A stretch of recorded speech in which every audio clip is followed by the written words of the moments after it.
നമ്മുടെ ജനൻ ടി വിയിൽ കഴിഞ്ഞ ദിവസം ഒരു ചർച്ച കാണാനിടയായി.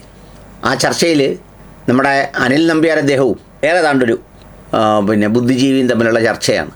ആ ചർച്ചയിൽ അവരുടെ പ്രധാന വിഷയം ഈ രാജ്യത്തോ ലോകത്തോ ഉടുതുണിയില്ലാതെ പാലത്തിൻ്റെ അടിയിൽ കിടക്കുന്ന മനുഷ്യരുടെ ജീവിതത്തിൻ്റെ ഗതികേടിനെക്കുറിച്ചോ, നീറ്റ് പരീക്ഷയിലും CBSE പരീക്ഷയിലും നട്ടം തിരിഞ്ഞ് എന്ത് ചെയ്യണമെന്നറിയാതെ ഭാവി അപകടത്തിലായ വിദ്യാർത്ഥികളെക്കുറിച്ചോ, അതിൽ ആത്മഹത്യ ചെയ്യേണ്ടി വന്ന മനുഷ്യരെക്കുറിച്ചോ, ആ കുട്ടികളെക്കുറിച്ചോ, പിന്നെ ഗത്യന്തരമില്ലാതെ കോക്രോച്ച് പാർട്ടിയായി രംഗത്തിറങ്ങി സമരം ചെയ്യേണ്ടി വരുന്ന ചെറുപ്പക്കാരുടെ സംഗതികളെക്കുറിച്ചോ ഒന്നുമല്ല അവരുടെ പ്രധാനപ്പെട്ട വിഷയം.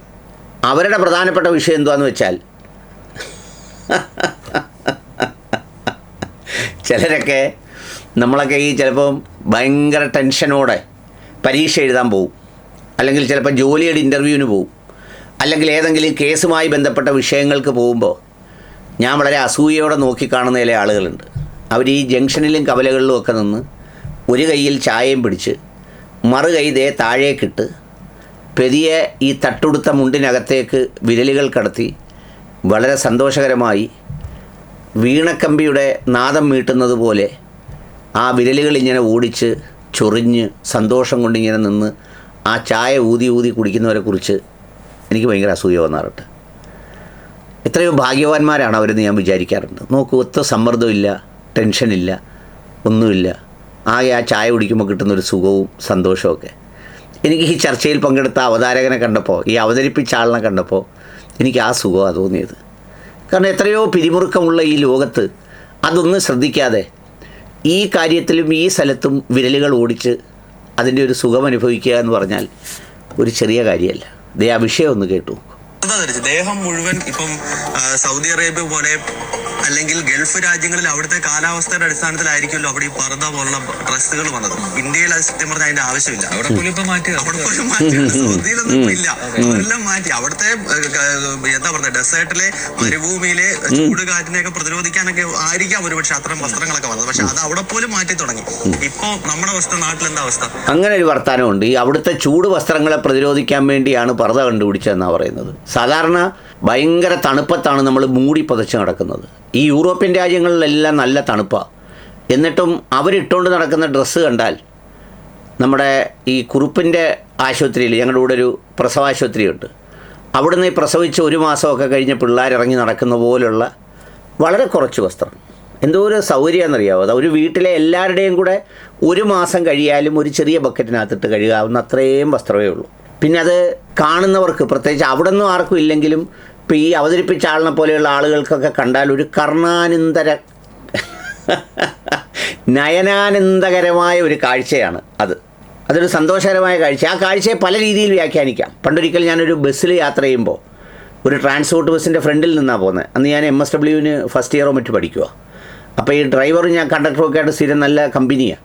അപ്പോൾ ഈ ഡ്രൈവർ ഇങ്ങനെ സൈഡിൽ കൂടെ പോയ ഒരു സ്ത്രീയെ നോക്കുന്നു. എന്നിട്ട് എന്നെ നോക്കിയപ്പം ഞാൻ ചോദിച്ചു, എന്തുകൊണ്ടാണ് ഇത് ഇങ്ങനെ വായി നോക്കി വണ്ടി ഓടിക്കുന്നത് ചോദിച്ചപ്പോൾ, ഒന്നുമില്ല മോനെ, നമ്മുടെ മോന് പറ്റിയ പിള്ളേർ വല്ലതും ഉണ്ടോ എന്ന് നോക്കുക, മക്കളൊക്കെ വളർന്ന് മോൻ കെട്ടിക്കാറായി, അതൊന്ന് നോക്കിയതാ. എങ്ങനെയുണ്ട്? അതുപോലെ പണ്ടൊരു സുഹൃത്തുമായിട്ട് പോയി കോവളത്ത് പോയപ്പോൾ പറഞ്ഞു, കണ്ടില്ലേ ഇല്ലേ, പിന്നെ മാതാമയെ നോക്ക്, അവരുപയോഗിച്ച ഏത് ക്രീമാണെന്ന് നോക്കണത്, ആ ദേഹത്തെങ്ങും ഒട്ടും ഒരു ചെറിയ പാടുപോലും ഇല്ല. ഞാൻ ചോദിച്ചു, അതാണോ നീ സൂക്ഷിച്ച് നോക്കിയത്? അതാ നോക്കിയത്, ഒറ്റ പാടുപോലും ഇല്ല എന്ന് പറഞ്ഞതുപോലെ പലർക്കും പല കാരണങ്ങളാൽ സന്തോഷം കണ്ടെത്താവുന്ന ഒരു സ്ഥിതിവിശേഷമാണ്. അതിനെക്കുറിച്ചാണ് അദ്ദേഹം പറഞ്ഞത്. ബാക്കി കേട്ടോളൂ. കൊച്ചു ഗ്രാമങ്ങളിൽ വരെ പർദ്ദ ധരിച്ചുള്ള കുട്ടികളുടെ എണ്ണം കൂടുതലാണ്. അപ്പം മുസ്ലിം രാജ്യങ്ങൾ പോലും ഉപേക്ഷിക്കുന്ന പലതും ഈ കൊച്ചു കേരളത്തിൽ തിരിച്ചു വരുന്നു, അല്ലെങ്കിൽ കേരളത്തിൽ ശക്തമാകുന്നു എന്ന് പറയുമ്പോൾ സ്വാഭാവികമായിട്ടും അത് ജിഹാദി ഗ്രൂപ്പുകൾ കേരളത്തിൽ പിടിമുറുക്കുന്നതിന്റെ കൃത്യമായ ലക്ഷണമാണ്. അണ്ണാ, ഈ സ്ത്രീകളുടെ വസ്ത്രത്തിൽ അങ്ങനെ ഒരുപാട് ട്രെൻഡ് മാറ്റങ്ങളുണ്ട്.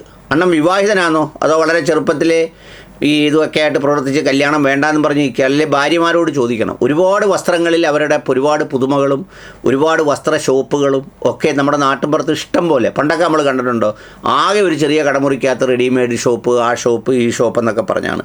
പക്ഷേ പങ്കുകാരൻ്റെ ശ്രദ്ധയിൽപ്പെട്ടത് ഈ പർദ്ദാക്കടയാണ്. പർദ്ദയോട് അത്ര വൈരാഗ്യമാണ്, അത്ര വൈരാഗ്യം. മുസ്ലിം ലീഗിന്റെ ഭരണം കൂടി വന്നതോടെ ജിഹാദികൾ ആളിളകിയിരിക്കുകയാണ് എന്ന് വേണം പറയാൻ. അതാണ് പ്രശ്നമാണ്. മലപ്പുറത്തും കാസർഗോട്ടും ഒക്കെ നമ്മൾ അവരുടെ തെരഞ്ഞെടുപ്പിന്റെ വിജയം അവർ എങ്ങനെയൊക്കെ ആഘോഷിക്കുന്നത്. ആടിന്റെ തല വെട്ടിക്കൊണ്ട് തെരഞ്ഞെടുപ്പ് വിജയം ആഘോഷിക്കുക, കെ സുരേന്ദ്രന്റെ ഫ്ലെക്സ് ബോർഡ് നാടൻ ബോംബ് വെച്ച് പൊട്ടിക്കുക, ഇത് കാര്യങ്ങൾ.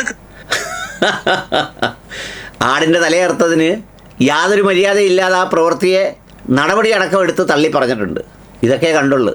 ഉത്തരേന്ത്യയിലൊക്കെ എങ്ങനെയാണ് ഓരോന്നും ആഘോഷിക്കുന്നത്? ഓരോ ഉത്സവത്തിനും 25 വീടങ്ങ് ഇടിച്ച് കളയുക, വേറൊരുത്തൻ്റെ ആരാധനാലയം അങ്ങ് ഇടിച്ച് കളയുക, ഇതൊക്കെ അല്ലേ നടക്കുന്നത്?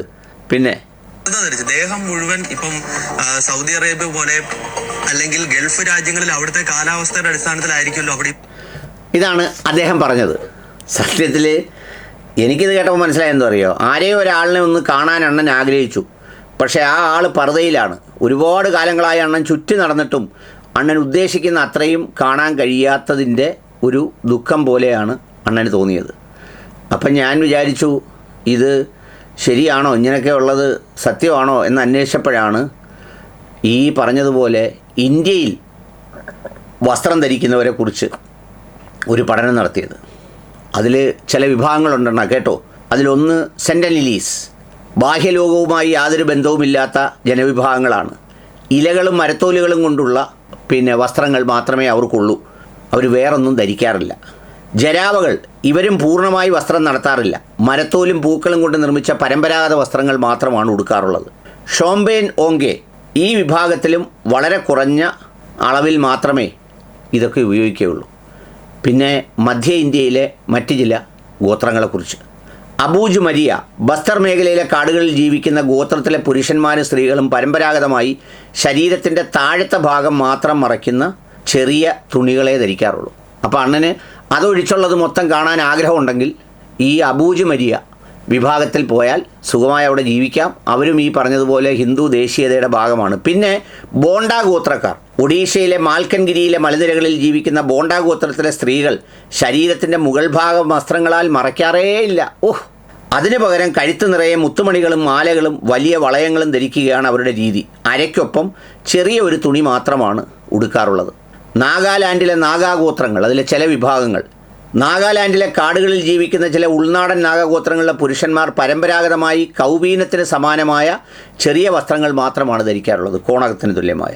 ഇനി ആത്മീയ വിഭാഗങ്ങൾ, മതപരമായ കാരണങ്ങളാൽ ദിഗംബര ജൈന സന്യാസിമാർ, ജൈനമതത്തിലെ ദിഗംബര വിഭാഗത്തിൽപ്പെടുന്ന സന്യാസിമാർ പൂർണ്ണമായി വസ്ത്രം ഉപേക്ഷിച്ചാണ് ജീവിക്കുന്നത്. ആകാശമാണ് തങ്ങളുടെ വസ്ത്രമെന്നാണ് ഇവരുടെ സങ്കല്പം. പരാതിയുണ്ടോ? അണ്ണന് പരാതിയുണ്ടോ? അങ്ങനെയാണെങ്കിൽ ഒരു കാര്യം ചെയ്യും, നമുക്ക് ഈ പർദ്ദയെല്ലാം മാറ്റി നമുക്കെല്ലാവർക്കും ദിഗംബര ജൈന സന്യാസിമാരെ പോലെ ജീവിക്കാം. രൂപ എത്ര ലാഭം? ഓരോ ഉടുപ്പിന് അർമാനിയൊക്കെ ആണെങ്കിൽ 10,000, 12,000, 19,000 രൂപ വിലയാണ്. 50,000, 1,00,000 രൂപ വിലയുള്ള ഷർട്ടുണ്ട്. കുറഞ്ഞ തയ്യക്കൂലിയൊക്കെ 500 രൂപയായി. തുണി കഴുകുന്ന സോപ്പ്, വെള്ളം, എന്തെല്ലാം പാടാ. അപ്പം നമുക്കിങ്ങനെ ആയാലോ? പിന്നെ നാഗാ സാധുക്കൾ, കുംഭമേള പോലുള്ള സ്ഥലങ്ങളിൽ പ്രധാനമായും കാണപ്പെടുന്ന ഹിന്ദു സന്യാസിമാരായ നാഗാ സാധുക്കൾ ശരീരത്തിൽ ഭസ്മം മാത്രം പൂശി വസ്ത്രങ്ങളില്ലാതെയാണ് ജീവിക്കുന്നത്. അടിപൊളി. അപ്പോൾ അണ്ണാ, പർദ്ദ ഇടുന്നവരങ്ങനെ ഇട്ടുകൊണ്ട് കിടക്കട്ടെ. അണ്ണൻ്റെ ആഗ്രഹം വേറെന്തെങ്കിലും ആണെങ്കിൽ ഇതിലേതെങ്കിലും ഒരു വിഭാഗവുമായി ലയിക്കുക, അല്ലെങ്കിൽ അവിടെ പോവുക. അപ്പോൾ അണ്ണൻ്റെ ആഗ്രഹങ്ങളെല്ലാം നടക്കും. അവനവൻ്റെ മുതൽ അവനോ സൂക്ഷിക്കുന്നതിന് അണ്ണൻ ഇതുവല്ലതും പറയേണ്ട കാര്യമുണ്ട്. ചില വീടുകളിൽ ചെല്ലുമ്പോൾ ആളുകൾ മതിൽ കെട്ടി, നല്ല പൊക്കത്തി മതിൽ കെട്ടുമ്പോൾ ഇത് കെട്ടാൻ മാർഗ്ഗമില്ലാത്തവനും മറ്റു പല ഉദ്ദേശമുള്ളവനും ഇപ്പുറത്ത് നിന്നുകൊണ്ട് ചോദിക്കും, കണ്ടില്ലേ അവന് മുതലും വകയുള്ളതുകൊണ്ട് അവൻ കെട്ടിപ്പൊക്കി, അവൻ ആകാശം വരെ പൊക്കി. അല്ലാതെ അവൻ്റെ ആവശ്യമില്ലേ, അവൻ പൊക്കിക്കോട്ടെ, അതിന് ഇവനെന്തിനാ പറയുന്നത് എന്ന് പറയുന്ന പോലെ.